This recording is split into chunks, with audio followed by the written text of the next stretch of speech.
ದೆಹಲಿಯಿಂದ ವಾಪಸ್ ಬಂದ ನಂತರ ನೇರವಾಗಿ ಪತಿಯ ಜೊತೆ ನೊಣವಿನಕೆರೆ ಅಚ್ಚಯ್ಯನ ಮಠಕ್ಕೆ ಭೇಟಿಯನ್ನ ಕೊಟ್ಟಿದ್ದಾರೆ.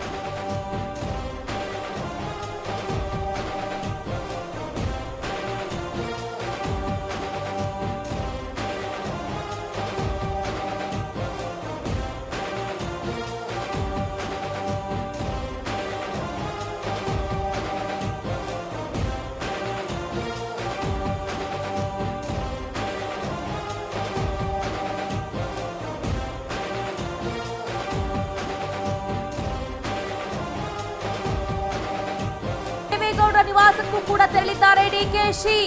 ಯಡಿಯೂರಪ್ಪನವರ ನಿವಾಸದ ಬಳಿಕ ಇದೀಗ ದೇವೇಗೌಡರ ನಿವಾಸಕ್ಕೂ ಕೂಡ ಡಿಕೆ ಶಿವಕುಮಾರ್ ತೆರಳಿರುವಂತದ್ದು.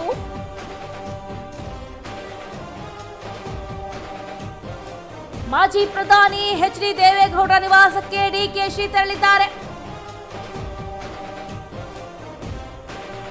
ನಿವಾಸಕ್ಕೆ ತೆರಳಿ ಕಾರ್ಯಕ್ರಮಕ್ಕೆ ಆಹ್ವಾನವನ್ನು ನೀಡಿದ್ದಾರೆ. ಪದ್ಮನಾಭನಗರದಲ್ಲಿರುವಂತಹ ದೇವೇಗೌಡರ ನಿವಾಸ, ಈ ನಿವಾಸಕ್ಕೆ ಡಿಕೆಶಿ ತೆರಳಿದ್ದಾರೆ. ಗಮನಿಸ್ತಾ ಇದ್ದೀರಿ ದೃಶ್ಯಗಳನ್ನ. ಇವತ್ತು ಹಿರಿಯ ರಾಜಕಾರಣಿಗಳ ಭೇಟಿ ಅನ್ನೋದಕ್ಕಿಂತ ಒಂದು ಸೌಹಾರ್ದಯುತ ಆಹ್ವಾನ. ಎಲ್ಲರ ಸಮ್ಮುಖದಲ್ಲಿ ನಾನು ಮುಖ್ಯಮಂತ್ರಿ ಆಗಬೇಕು, ಮುಖ್ಯಮಂತ್ರಿಯ ಪದಗ್ರಹಣವನ್ನ ಸ್ವೀಕರಿಸಬೇಕು ಅನ್ನುವಂಥ ನಿಟ್ಟಿನಲ್ಲಿ ಡಿಕೆ ಶಿವಕುಮಾರ್ ಅವರು ಬಹಳ ಅಚ್ಚುಕಟ್ಟಾಗಿ ಎಲ್ಲರನ್ನೂ ಕೂಡ ಆಹ್ವಾನಿಸ್ತಾ ಇದ್ದಾರೆ. ಇದು ಬಹಳ ಉತ್ತಮ ಕೆಲಸ ಅಂತಾನೆ ಹೇಳ್ಬೋದು. ಯಾರನ್ನೂ ಕೂಡ ಎದುರಾಕೊಳ್ಳದೆ ಎಲ್ಲರ ಸಮ್ಮುಖದಲ್ಲಿ ಪ್ರಮಾಣ ವಚನವನ್ನ ಸ್ವೀಕಾರ ಮಾಡೋದಕ್ಕೆ ಡಿಕೆಶಿ ನಿರ್ಧಾರವನ್ನ ಕೈಗೊಂಡಿದ್ದಾರೆ. ಸೊ ಹಾಗಾಗಿನೇ ನೋಡಿ, ಒಂದು ಕಡೆ ಡಿಕೆ ಶಿವಕುಮಾರ್ ಅವರು ಮುಖ್ಯಮಂತ್ರಿ ಆಗ್ತಾ ಇರುವ ಖುಷಿಗೆ ಪಾಪ ಅವರ ಅಭಿಮಾನಿಗಳು ಹಸಿರು ಶಾಲನ್ನ ಹಾಕೋದಕ್ಕೆ ಹೋಗ್ತಿದ್ದಾರೆ. ಇನ್ನು ಕೆಲವರು ದೇವರ ಪ್ರಸಾದವನ್ನ ನೀಡೋದಕ್ಕೆ ಹೋಗ್ತಾ ಇದ್ದಾರೆ. ಇನ್ನು ಕೆಲವರು ಅವರ ಭಾವಚಿತ್ರವನ್ನು ಕೂಡ ನೀಡೋದಕ್ಕೆ ಹೋಗ್ತಾ ಇದ್ದಾರೆ.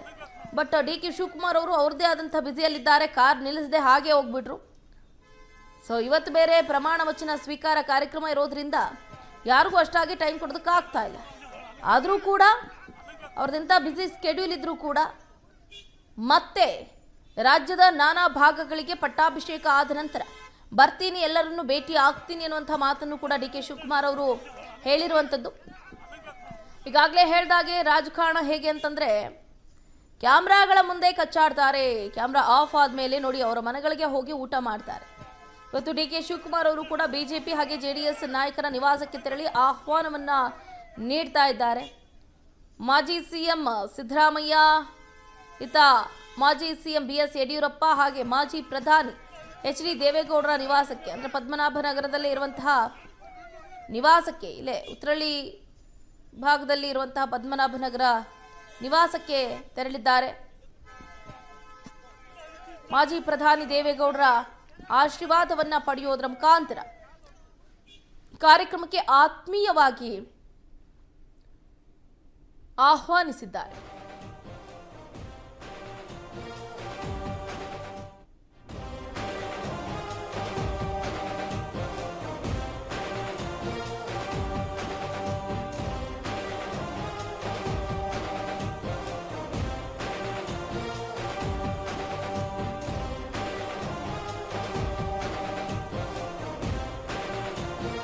ಮಾಜಿ ಪ್ರಧಾನಿ ದೇವೇಗೌಡರ ನಿವಾಸಕ್ಕೆ ಹೋಗ್ತಾ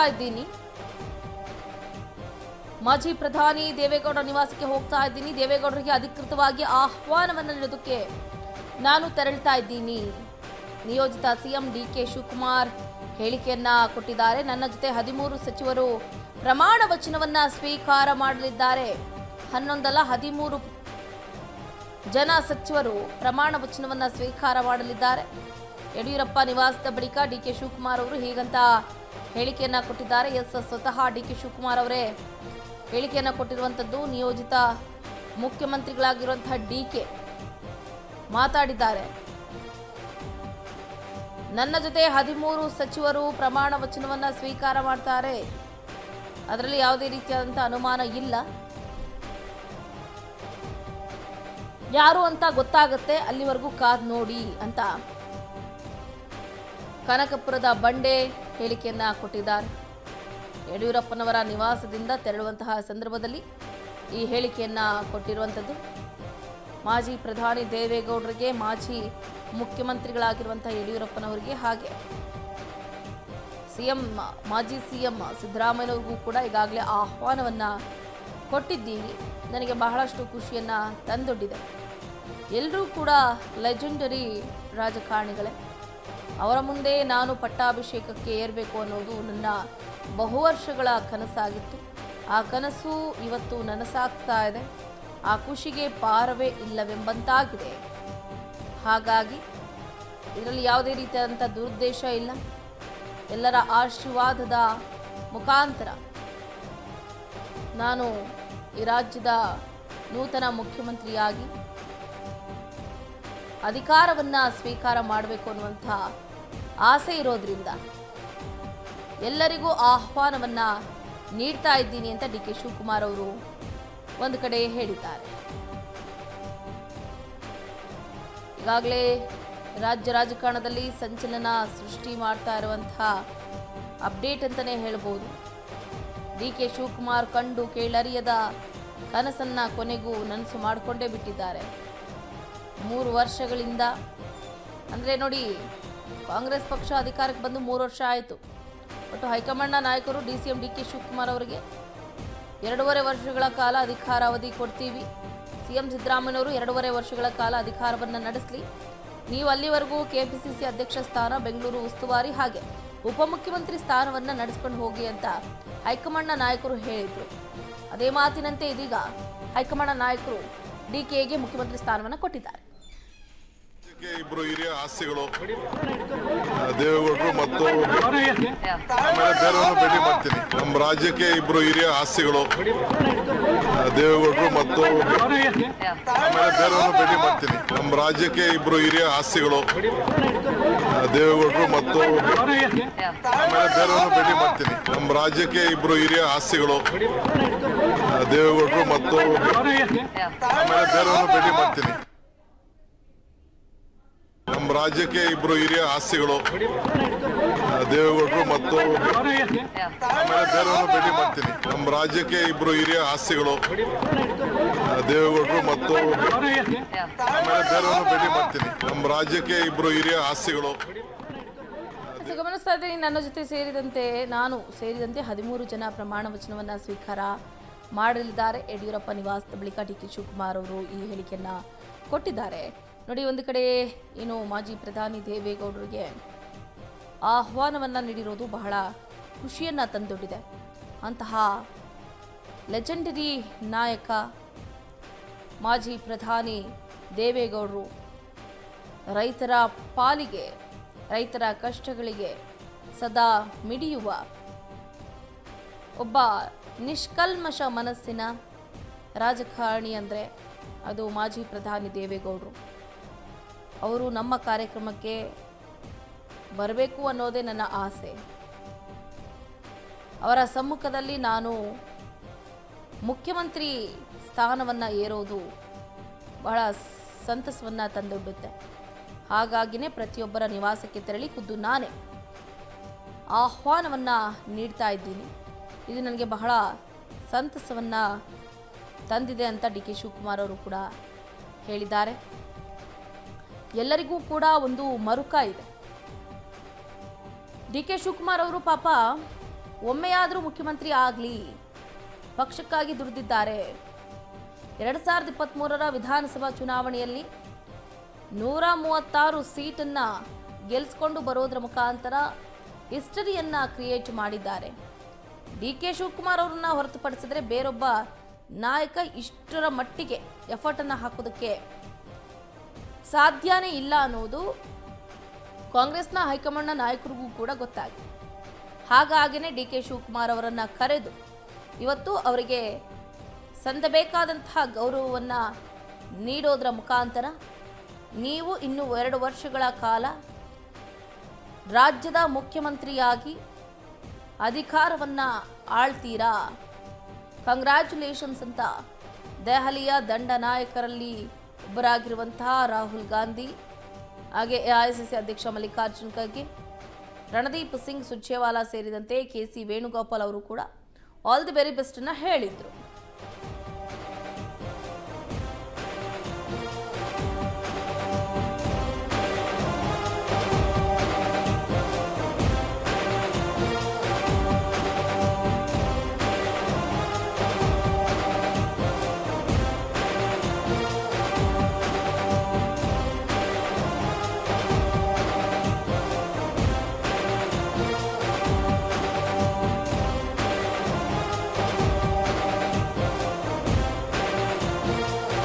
ಡಿಕೆ ಶಿವಕುಮಾರ್ ಅವರ ಜೊತೆಯಲ್ಲಿ 10 ರಿಂದ 12 ಸಚಿವರು ಪದಗ್ರಹಣವನ್ನ ಸ್ವೀಕರಿಸಲಿದ್ದಾರೆ.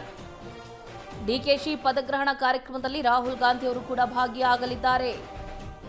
ಮಲ್ಲಿಕಾರ್ಜುನ್ ಖರ್ಗೆ, ರಣದೀಪ್ ಸಿಂಗ್ ಸುರ್ಜೇವಾಲಾ, ಕೆಸಿ ವೇಣುಗೋಪಾಲ್ ಸೇರಿದಂತೆ ಹಲವಾರು ಸ್ವಾಮೀಜಿಗಳು ಇವತ್ತು ಕಾರ್ಯಕ್ರಮಕ್ಕೆ ಮೆರುಗನ್ನ ತುಂಬಲಿದ್ದಾರೆ.